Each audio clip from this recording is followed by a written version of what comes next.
जब रागिनी के फ्लैट पर पहुंचा तो वहां पर लॉक लगा हुआ था। आरव की घबराहट और ज्यादा बढ़ गई। वो भागते हुए अपार्टमेंट के गेट पर पहुंचा और उसने गार्ड से रागिनी के बारे में सवाल किया, लेकिन गार्ड ने आरव को बताया कि रागिनी तो ऑफिस से वापस लौटी ही नहीं थी। अब तो आरव के आश्चर्य का ठिकाना ही नहीं रहा। उसे समझ में नहीं आ रहा था कि आखिर रागिनी गई तो गई कहाँ। वो कॉल भी नहीं पिक कर रही थी। इस वजह से आरव की चिंता और ज्यादा बढ़ चुकी थी। कहीं रागिनी किसी मुसीबत में तो नहीं है। आरव को अब कुछ समझ में नहीं आ रहा था कि आखिर वो क्या करे और रागिनी को कहाँ ढूंढे। वो रागिनी के फ्लैट से निकलकर ऑफिस के रास्ते पर निकल पड़ा। उसे लगा कि शायद ऑफिस से ये पता चल जाए कि रागिनी कब और किसके साथ वहां से लौटी थी।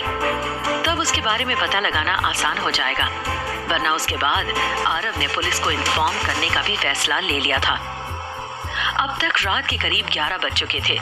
जब आरव की कार ऑफिस के मेन गेट पर पहुंची तो वहां का गार्ड भी आरव को देखकर घबरा उठा। उसने जल्दी से मेन गेट ओपन किया और आरव की ओर देखते हुए उसे सलाम कर दिया। आज सबके ऑफिस आने और जाने का डेटा ओपन करके दो, आरव ने उसके सामने गाड़ी रोकते हुए कहा और फिर गाड़ी से उतरकर उसके सामने खड़ा हो गया। जी सर। आरव का ऑर्डर मिलते ही गार्ड ने ऑफिस के कंप्यूटर में अटेंडेंस सिस्टम के रिकॉर्ड को खोलकर आरव के सामने रख दिया। आरव ने बड़े ध्यान से एक एक रिकॉर्ड को चेक किया। उसमें रागिनी के ऑफिस आने के टाइम का तो रिकॉर्ड था, लेकिन यहाँ से जाने का कोई रिकॉर्ड नहीं था। इसका मतलब कि रागिनी अभी तक घर गई ही नहीं। आरव की हैरानी अब और ज्यादा बढ़ चुकी थी। वो तुरंत ऑफिस के भीतर जाने के लिए भागा। सबसे पहले वो रागिनी के कैबिन में गया। उसके टेबल की लाइट दूर से ही जलती दिख रही थी। आरव भागता हुआ उसके टेबल पर पहुंचा। वहां पहुंचकर उसने देखा कि सामने टेबल पर ही रागिनी का फोन रखा हुआ था। ये देखकर आरव की हैरानी का ठिकाना नहीं रहा, लेकिन अब उसे ये पक्का यकीन हो गया था कि रागिनी इसी ऑफिस में है। कहीं वो काम के चलते तो यहाँ नहीं रुकी है। रागिनी, रागिनी! उसने जोर जोर से चिल्लाना शुरू कर दिया और फिर इधर उधर भागते हुए रागिनी को ढूंढने भी लग गया। रागिनी, रागिनी, कहाँ हो तुम? जितनी बार आरव रागिनी का नाम लेकर बुला रहा था और रागिनी की तरफ से कोई जवाब नहीं आ रहा था, तब आरव की टेंशन बढ़ती जा रही थी। उसे समझ में नहीं आ रहा था कि आखिर रागिनी ऑफिस से कहाँ गायब हो सकती है। उधर रागिनी ऑफिस के उस स्टोर रूम में बंद पड़े पड़े अब तक सो गई थी। रागिनी! इस बार आरव काफी तेज आवाज में चिल्लाया और फिर वहां से मुड़कर जाने लगा। अब उसने यहाँ से सीधे पुलिस स्टेशन जाने का फैसला ले लिया था। अभी वो ऑफिस के एग्जिट गेट पर पहुंचा ही था कि उसके कानों में डोर को पीटने की आवाज सुनाई पड़ी। आरव के कदम ठीक गेट के सामने रुक गए। वो वहां से वापस लौट गया। अभी भी उसके कानों में दरवाजे के पीटने की आवाज सुनाई दे रही थी। रागिनी, रागिनी! आरव फिर से चिल्लाया। आरव जी, मैं यहाँ हूँ। रागिनी ने भी अब जोर जोर से दरवाजा पीटते हुए आरव को बुलाना शुरू कर दिया था। रागिनी की आवाज सुनने के बाद आरव को ऑफिस के स्टोर रूम तक पहुंचने में ज्यादा देर नहीं लगी। उसने वहां पहुंचकर जैसे ही रूम का दरवाजा खोला, रागिनी भागते हुए आरव के पास पहुंची और उसके गले से लिपटकर रोने लगी। रागिनी, रागिनी, शांत हो जाओ, सब ठीक है, कुछ नहीं हुआ। आरव ने बड़े प्यार से रागिनी के सिर पर हाथ फेरते हुए कहा। रागिनी बहुत ज्यादा डरी हुई थी। वो घबराए हुए स्वर में आरव को सब कुछ बताने लगी। हाँ, पता नहीं किसने मुझे इस रूम में धक्का दे दिया और फिर दरवाजा बाहर से बंद कर दिया था। आरव जी, मैं देख भी नहीं पाई। कूल डाउन, कूल डाउन, घबराओ मत, शांत हो जाओ। जैसे ही रागिनी ने आरव को ये सब कुछ बताया तो उसने रागिनी को तो शांत कर दिया, लेकिन उसे पूरा संदेह मोनिका के ऊपर ही था। ऑफिस में वो ही एक ऐसी थी जो रागिनी के साथ ऐसा कुछ कर सकती थी। रागिनी कई घंटों से अंधेरे कमरे में बंद थी। ऐसे में उसने ना कुछ खाया था और ना ही पानी पिया था। उसने जैसे ही आरव के साथ अपने कदम बढ़ाए, वो एकदम से लड़खड़ा गई। आरव उसकी ये हालत देखकर परेशान होते हुए बोला, आराम से रागिनी, रुको, मैं तुम्हारी मदद करता हूँ। इतना कहते ही आरव ने रागिनी को अपनी गोद में उठा लिया। रागिनी के कपड़े पसीने से भीग चुके थे, उसके माथे पर भी पसीने की बूंदें चमक रही थी। रागिनी एकटक आरव को देखे जा रही थी और फिर उसकी आंखें बंद होने लगी। आरव ने जल्दी से उसे एक बेंच पर लेटाया और उसके गाल थपथपाते हुए बोला, रागिनी उठो, मैं पानी लेकर आता हूँ। आरव तुरंत ही पानी लेकर आया और अपने हाथ से रागिनी को पानी पिलाने लगा। पानी पीते ही रागिनी के शरीर में जान आ गई। रागिनी धीरे से बोली,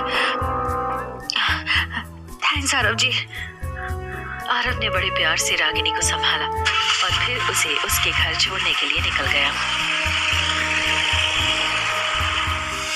अगले दिन सुबह आरव घर से तैयार होकर ऑफिस के लिए निकल पड़ा। पिछली रात रागिनी को उसके घर छोड़कर फिर वो वापस आया था। वापस आते आते उसे काफी देर हो चुकी थी। रात में देरी से सोने की वजह से आज उसे ऑफिस के लिए निकलने में भी देर हो गई थी। आज रागिनी ऑफिस नहीं आई थी। शायद वो कल के इंसिडेंट से काफी ज्यादा डरी हुई थी। आरव को अभी ऑफिस पहुंचे महज कुछ घंटे ही हुए थे कि तभी उसका फोन वाइब्रेट होने लगा। आरव ने फोन की तरफ नजर डाली तो पता चला कि ये योगिता की कॉल है। हाँ योगिता, बोलो। आरव ने फोन उठाते ही कहा। फोन की दूसरी तरफ से योगिता बोल रही थी। आरव ने बड़े ध्यान से उसकी पूरी बात सुनी और फिर कुछ पल गंभीरता से सोचते हुए बोला, ठीक है, मैं आता हूँ। उधर घर से जब योगिता आरव से फोन पर बात कर रही थी तब उसके पास वसुंधरा भी खड़ी थी। क्या हुआ? योगिता के कॉल रखते ही वसुंधरा ने उससे पूछा, जिस पर योगिता ने मुस्कुराते हुए जवाब दिया, आरव मुझे लेने के लिए आ रहा है। वाह, फिर तो बहुत बढ़िया है। बस तुम किसी तरह से उसे अपने जाल में फंसाओ और जल्दी से जल्दी उसे शादी करने के लिए रेडी कर लो, फिर तो हमारा सारा काम आसान हो जाएगा।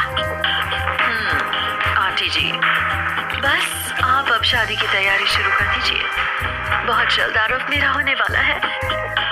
योगिता ने चेहरे पर शैतानी मुस्कान लाते हुए कहा और फिर वो वहां से चली गई। दरअसल आरव को योगिता ने फोन करके बताया था कि उसे चेकअप के लिए डॉक्टर के पास जाना है, लेकिन आरव के दिमाग में कुछ और ही चल रहा था, इसीलिए वो वहां से योगिता के पास जाने के लिए निकल पड़ा था। जब आरव योगिता को लेकर डॉक्टर के पास जाने के लिए निकला तब पहले तो योगिता को लगा कि आरव उसे चेकअप के लिए डॉक्टर अस्थाना के पास ले जाएगा, लेकिन आरव ने डॉक्टर अस्थाना के हॉस्पिटल की तरफ गाड़ी ले जाने के बजाय गाड़ी को दूसरी तरफ मोड़ लिया। ये देखकर योगिता थोड़ा घबरा उठी। आरव, ये कहाँ ले जा रहे हो गाड़ी?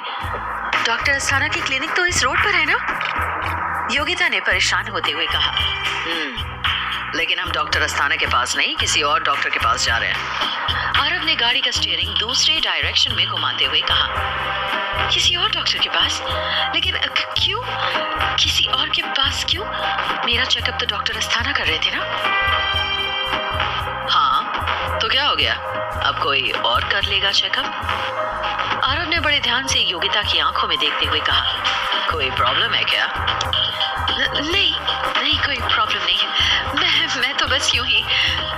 योगिता ने थोड़ा नर्वस होते हुए जवाब दिया। आरव ने भी उसकी नर्वसनेस को भांप लिया था और उसने योगिता की ओर बड़े ध्यान से देखते हुए अपना सिर हिला दिया। कुछ देर के लिए गाड़ी में सन्नाटा पसर गया और फिर योगिता आरव की ओर देखते हुए उससे पूछ बैठी, वैसे आरव, तुमने रागिनी को तलाक के पेपर भेज दिए? आरव ने योगिता के इस सवाल की उम्मीद नहीं की थी। ऐसे में एक बार के लिए वो चौंक उठा। हाँ, मतलब? वो रागिनी से तुम्हारा तलाक होगा तभी तो हमारी शादी होगी ना? हाँ, वो बस मैं तलाक के पेपर्स रेडी करवा रहा हूँ। आरव ने तपाक से जवाब दिया और फिर आगे बोला, वैसे भी वो चाहे तलाक दे या ना दे, उससे कोई फर्क नहीं पड़ेगा। मैं तुमसे शादी करने को तैयार हूँ, बस। आरव का जवाब सुनकर योगिता बड़े प्यार से उसके हाथ पकड़ते हुए बोली,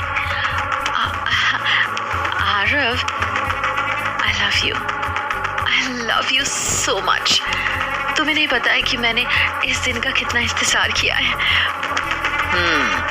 I know योगिता, मैं भी इस दिन का ना जाने कब से इंतजार कर रहा था। आरव ने थोड़े अलग लहजे में जवाब दिया, लेकिन शायद योगिता को उसका लहजा समझ में नहीं आया। वो तो आरव का जवाब सुनने के बाद खुशी के मारे 7वें आसमान पर थी। अच्छा, रियली आरव, तुम मुझसे इतना प्यार करती हो? रियली। आरव ने अपना सिर हिला दिया। अब तक ये दोनों हॉस्पिटल पहुंच चुके थे। आरव बड़े प्यार से योगिता को लेकर भीतर डॉक्टर के पास पहुंचा। आरव पहले से डॉक्टर को जानता था। उसने योगिता का परिचय उससे करवाते हुए कहा, हेलो डॉक्टर नवल, ये है मेरी wife Yogita. Yogita, meet doctor Naval, ये मेरे अच्छे फ्रेंड है। आज से तुम्हारा सारा चेकअप और इलाज यही करेंगे। आरव ने योगिता को जवाब दिया और फिर डॉक्टर नवल की आंखों में थोड़ी सीरियस नजरों से देखने लगा। डॉक्टर नवल ने भी आरव की बात को समझते हुए अपना सिर हिला दिया। उन दोनों ने इशारे में ही अपनी बातें पूरी कर ली। आइए योगिता जी। डॉक्टर नवल ने योगिता को इशारा किया और फिर उसे लेकर भीतर कैबिन में चला गया। कुछ देर बाद डॉक्टर नवल योगिता का चेकअप करके बाहर आए और फिर आरव की ओर देखते हुए बोले, एवरीथिंग इज फाइन आरव, अभी तक बच्चा और माँ दोनों बिल्कुल ठीक हैं। Thank you Naval. आरव ने बड़े ध्यान से नवल की आंखों में देखते हुए जवाब दिया। वो अपनी नजरों से कुछ और ही कहने की कोशिश कर रहा था, जो शायद अभी सिर्फ डॉक्टर नवल ही समझ रहे थे। योगिता का चेकअप करवाने के बाद आरव योगिता को लेकर वापस घर के लिए निकल गया।